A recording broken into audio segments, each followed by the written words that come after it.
Welcome, everyone, to the Apoco-Larry podcast. I'm Steve. He is. I think with my ability today, I better just be Larry. Folks, I do not want to sell Dr. Van Beek short. He is a wonderful man. But these are some really tough chapters. Yes. When I was reading about them, the commentators kept saying, this is very difficult to understand. Not the first little bit here, but once we get through the shepherd and then 14, they really get lost. Here we go. So, folks, we're going to do 13 and 14 tonight, and that will finish off the book of Zechariah, and then we will leave you with this lingering thought of chapters 13 and 14 until we come back in the new year and do something glorious then. We may do James to start off the new year. Ooh, look at you go. Even though we need to do Malachi sometime, but maybe we'll start with a New Testament book. Yeah, okay. My school has asked me if I would do James for them. Yes, I think we should. I thought then if they ask me to, then I will tie it into this wonderful podcast. We'll do some pre-homework, so to speak. Well, then I'll at least be prepared. We enter this stuff. No problem. All right, folks, if you've got your Bibles open and you're playing the at-home edition of the Apoco-Larry podcast. Yeah, there's going to be some confusion here because earlier on he was talking about Jerusalem being great and nothing. And now he's going to be talking about some rough stuff about Jerusalem. And then he's going to be talking about the nations going against Jerusalem. And then he's going to be talking about Jerusalem being great and the nations coming to Jerusalem. And those prophecy people that are looking at Israel today, they'll be reading this and reading this into today as well, I believe. I tend to not want to do that. It gets hard sometimes not to. Yeah. But you take the view that when it was written, it's applicable to the people it was written to at the time, right? I like to think it was meaningful to them. I still don't want to forget when Daniel was given that prophecy and he didn't understand it, and they said, it's okay, it's not for you, it's for a later generation. Oh, okay, yeah. So prophecy can point to many, many years in the future of the time that it was written. Okay, yeah. So this could be pointing, it'll definitely be pointing to Jesus' time. Yeah. 500 years later. Yeah. So it can do that with prophecy. Yep.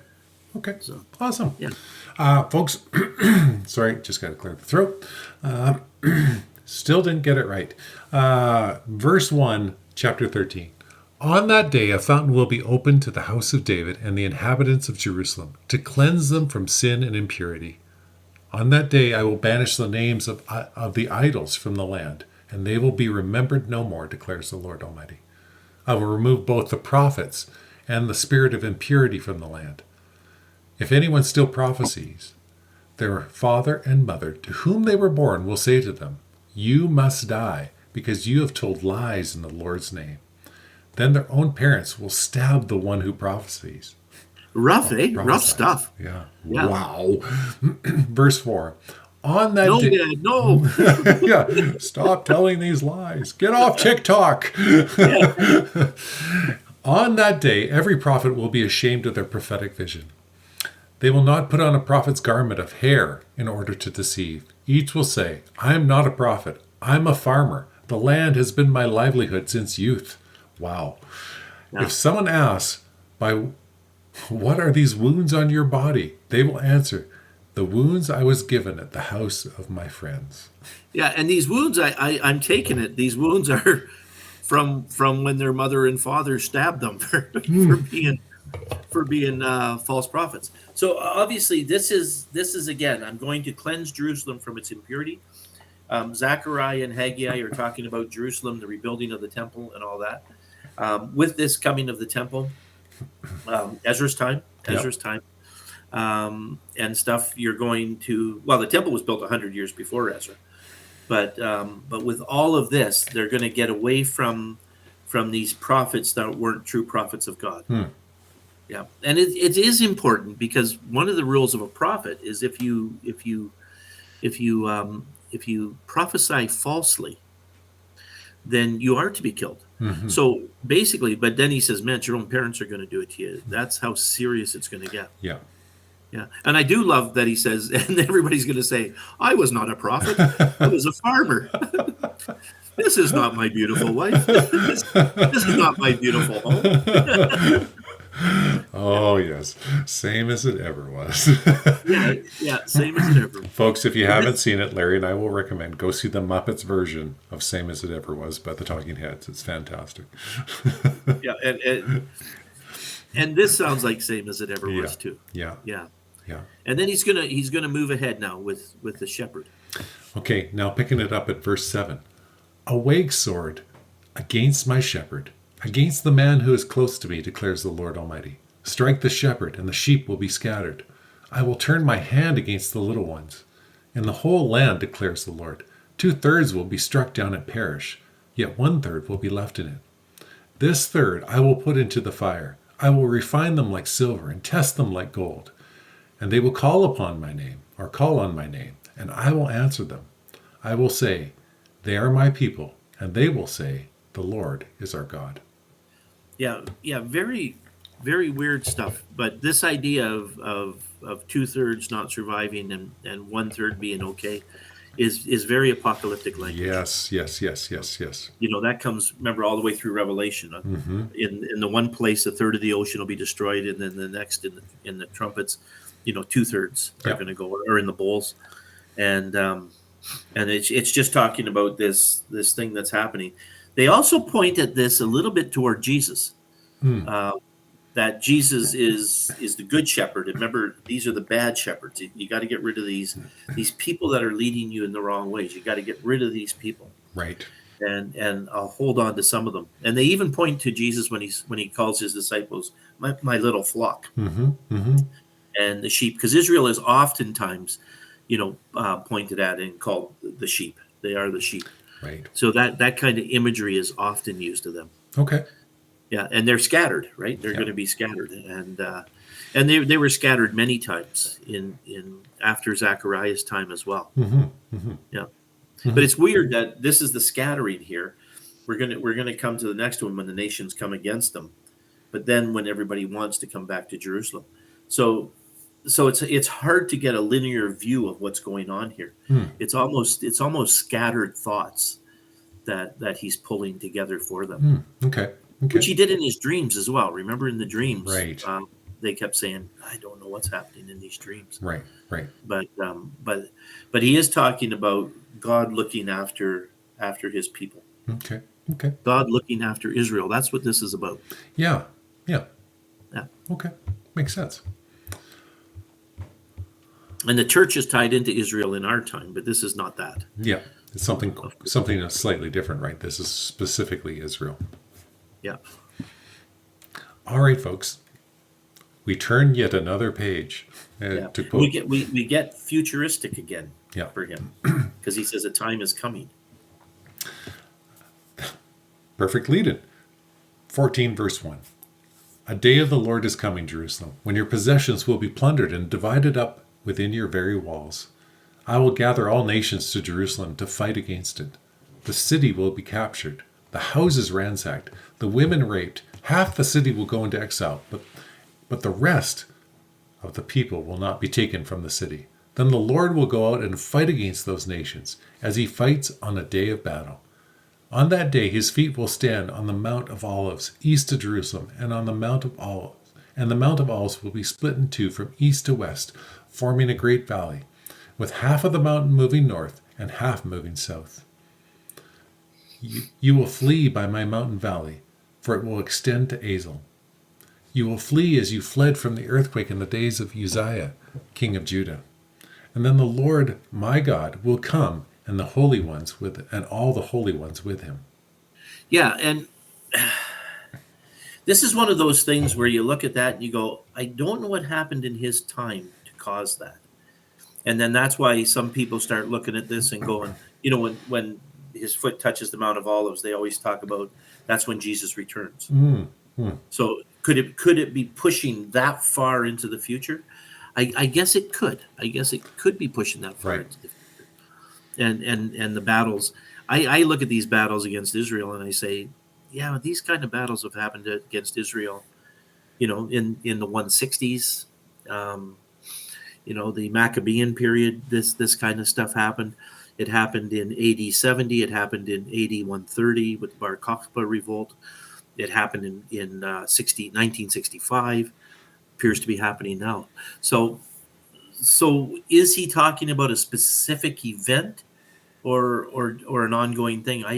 It's just hard to tell. And he ties it back to something by saying, it's an earthquake that you remember from King Uzziah, which was Yeah, that's right. That's right. Uzziah. Yeah, and that stuff did happen in the days of Uzziah as well, Yeah, right? yeah. Interesting that he ties it all the way back there. Yeah. Okay, verse 6. On that day there will be neither sunlight nor cold, frosty darkness. Neither sunlight nor cold, frosty darkness. It will be a unique day, a day known only to the Lord, with no distinction between day and night. When evening comes, there will be light. On that day, living water will flow out from Jerusalem, half of it to the east to the Dead Sea, and half of it to the west to the Mediterranean Sea, in summer and in winter.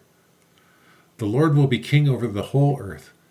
On that day there will be one Lord, and his name, the only name. So what does that sound like to you, Steve? It sounds like It's very Revelation-like, right? Like this is it's the New Jerusalem. It sounds like the New Jerusalem in Revelation. Very, very much so.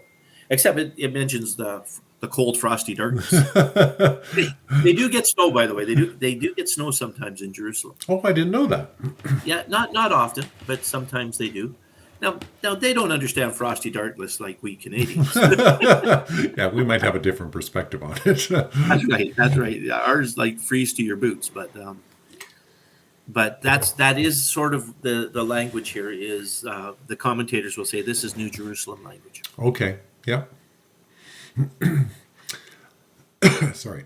The whole land from Geba to Rimmon, south of Jerusalem, will be like the Arabah. But Jerusalem will be raised up on high from the Benjamin gate to the site of the first gate, to the corner gate, from the tower of Hananel to the royal wine presses, and will remain in its place. It will be inhabited. Never again will it be destroyed. Jerusalem will be secure. And that's why people put it to the future, because of that. Never again will it be destroyed, because it's been destroyed so many, many times. Yeah. And so they think this has got to be, it's got to be something future to us. Yeah. But it could also be just very figurative language, because all the way through the prophets, he keeps saying that, everything's going to be great and Jerusalem's going to be great again. Oh, that sounded like that rang with something else in my head when I said is that Jaga?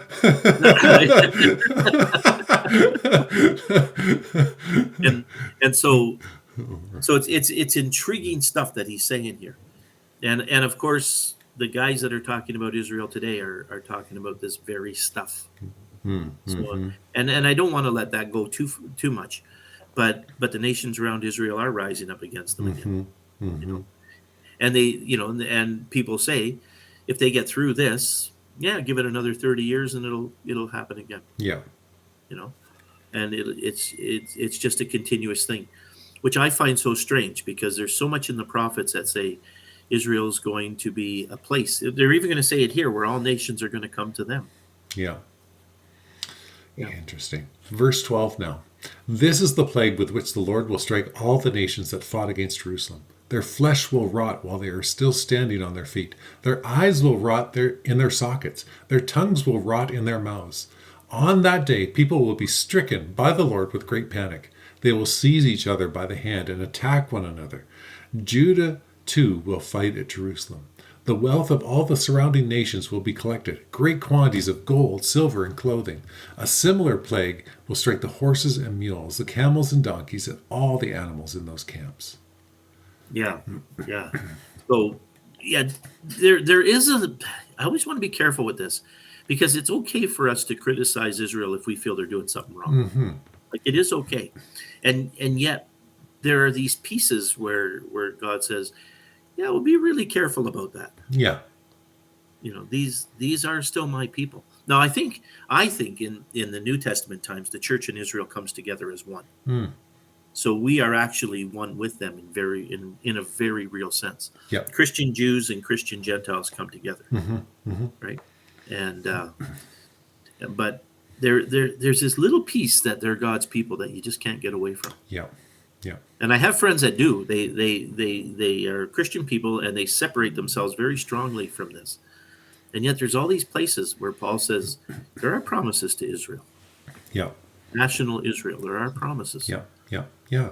And so I never want to distance myself too far from it. Yeah, yeah. That's right. Because Paul keeps calling them back to that. These are the, Yeah. God's firstborn.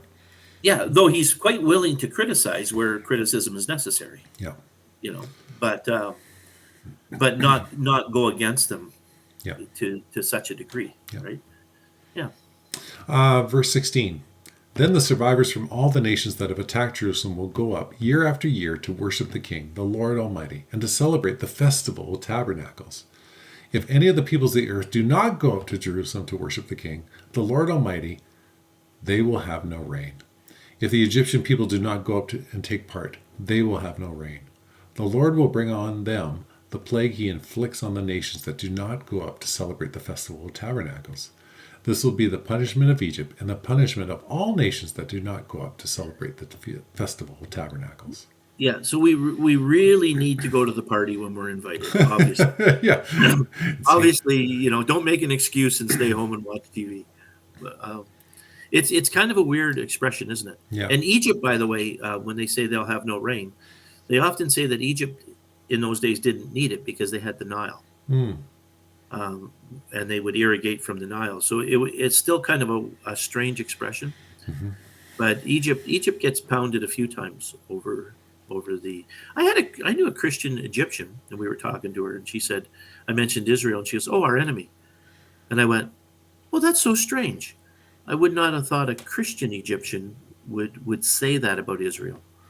Mm-hmm. And so it kind of and it's just a comment from one person. It doesn't mean too much in the great scheme of things, but it did surprise me just the same. Yeah, yeah.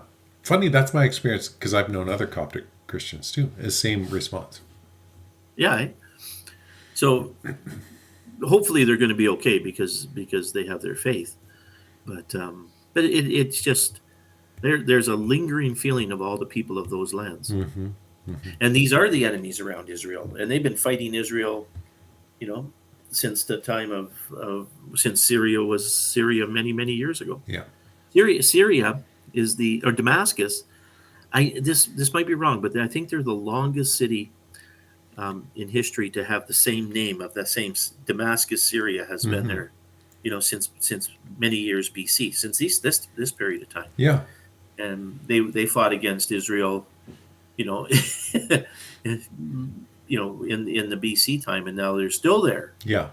They're still there, and they're still about the same problem they've always been. Yeah. Yeah. No shock there. Fortunately, they generally fight their own people. So Yeah. Yeah. Yeah. I shouldn't say fortunately with that. It's a weird thing. It's a weird thing. What's going on in 530 BC is still going on in 2080. Yeah. Yeah. Verse 20 now. On that day, holy to the Lord will be inscribed on the bells of the horses, and the cooking pots in the Lord's house will be like the sacred bowls in front of the altar. Every pot in Jerusalem and Judah will be holy to the Lord Almighty, and all who come to sacrifice will take some of the pots and cook in them. On that day, there will no longer be a Canaanite in the house of the Lord Almighty. Yeah. Oh, no longer be a Canaanite. Oh, I wonder where these people fit into the old Canaanite group. Mm-hmm. That I do not know. Mm. I know that the people all around them are relatives of some form. Mm-hmm. Abraham had a lot of children with Keturah that created other nations. They pretty much every child he had, formed a nation. Yeah. Well done, Abraham. Well done. Yeah. Nice job. Think you could control yourself for more than 5 minutes? Come on, man. Yeah. Well, what's the worst that could happen? 3,000 years later. That's right. Here we are. So every pot in Jerusalem and Judah will be holy. So you're everything's going to be holy before God. So this is a complete cleansing of everything. Yeah. And yet they've said this in other prophets too. Mm-hmm. And they prophesied this and it didn't happen. And so that it never seems to happen is an oddity. Yeah. Yeah. But it is what makes people push everything future to whatever time that the author or commentator happens to be living, which is intriguing as well. Yeah. So there's a lot of Jesus stuff in the book of Zechariah. There's a lot of places he talked about things that either he talked about Jesus specifically, or the New Testament authors, when they met Jesus, picked up his stuff and applied it to Jesus. Right. Which for me means that he was talking about it. Right. You know. Right. But there are others who would say, they're just reading the Old Testament and saying, hey, let's apply this to our lives and to Jesus. Yeah. But I would say, yeah, but they are, because it should be applied that way. Right. Right. And go ahead. I was just going to say, and they were inspired to do so. And we believe in inspiration, so we would say that God inspired them to do it. Yeah. Their hermeneutic, we would never accept today. No. Except we accept it because they said it and it was inspired. Yes, we play that sort of game with it. But it's very true that this is the way God wanted them to use this bit of scripture. So yeah, this was a harder book than most that we've done. it sure was. Yeah, and I think this one deserves another time in our future. With a lot more study, and then come back and hit it again, hit it again, because there were a lot of things in here. I went, man, I just do not know what's happening here. Yeah, but I think that's what makes it so much fun and so fascinating, is that God is definitely saying something to those people, but He's saying something to us through it as well. Yeah, I agree. Wow, folks, we made it through Zechariah. Here we are, close to the end of December. Well, at least not that close, but we're at least almost at the midpoint. Give us a break. We're near the end of the school December. Yeah, and that's all that matters to Larry and I. We don't care about what y'all think, but we think. But all to say is, this has been a good journey to see how God cares for His people, the nation of Israel, and then how He's kind of working His way, pointing both to Jesus and pointing to here we are at the end of all things. So, yeah. Folks, from Larry and I, we do wish you a Merry Christmas. Some years we've had a Christmas episode. This is our Christmas episode too. And again, we want to thank you just so much for being with us in 2023. We'll be back probably not the first week in January, but probably the second week we'll probably be back. Best we know. If we have some miracle that we're back earlier, we're back earlier. But we have to do Malachi, but maybe we'll grab a New Testament book first. Yeah, I like what you said. We'll do James, and we can quote Luther, right, all the way through. Yes, the Epistle of Straw. Always makes me laugh that Luther said that. But yeah, I think that would be a nice little reflection from Zechariah to James, and then back to Malachi too. So, but until then, we wish you a very Merry Christmas, Happy New Year. We'll see you in 2024. And until then, I was Steve, he was Larry, and this was the Apoco.